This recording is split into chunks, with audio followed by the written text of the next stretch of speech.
What you see here is $10,000 on the table. You can take this money as a loan, but I will charge you a little bit of interest rate. Like most people, you take the money and you go buy a nice car. But in 10 years, it's time to pay me back.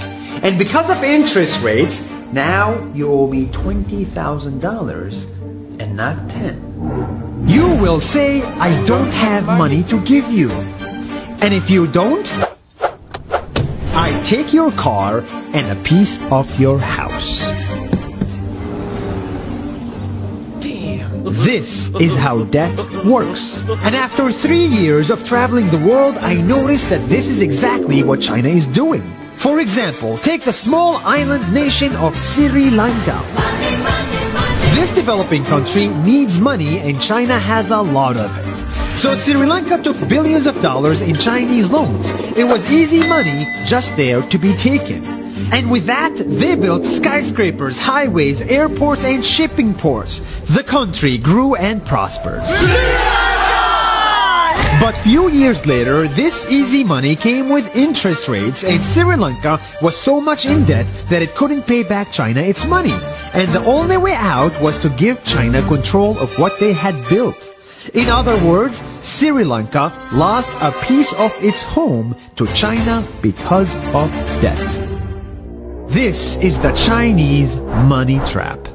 And it's a real thing I saw all over the world. In Papua New Guinea, I saw $2 billion in loans given by the Chinese to build skyscrapers, infrastructures, and ports.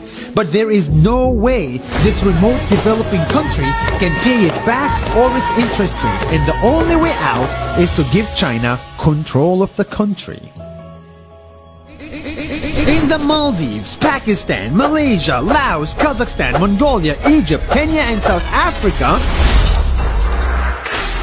the same thing is happening, and many countries are struggling to pay back Chinese loans. If you look closely, all these infrastructure projects like highways, ports, and bridges connect to China through the sea or through the land to form something far bigger, far more powerful than just a bridge.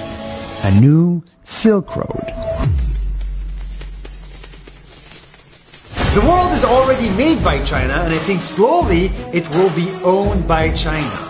Don't get me wrong, building bridges, ports, highways, and airports is a great thing for the people in the country, but they come at a very high cost. And when these countries can't pay back the loans, these countries will lose their homes.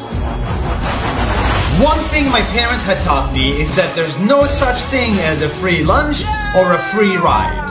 So if we're not careful with our money or other people's money, then we better start learning Chinese. 下周见。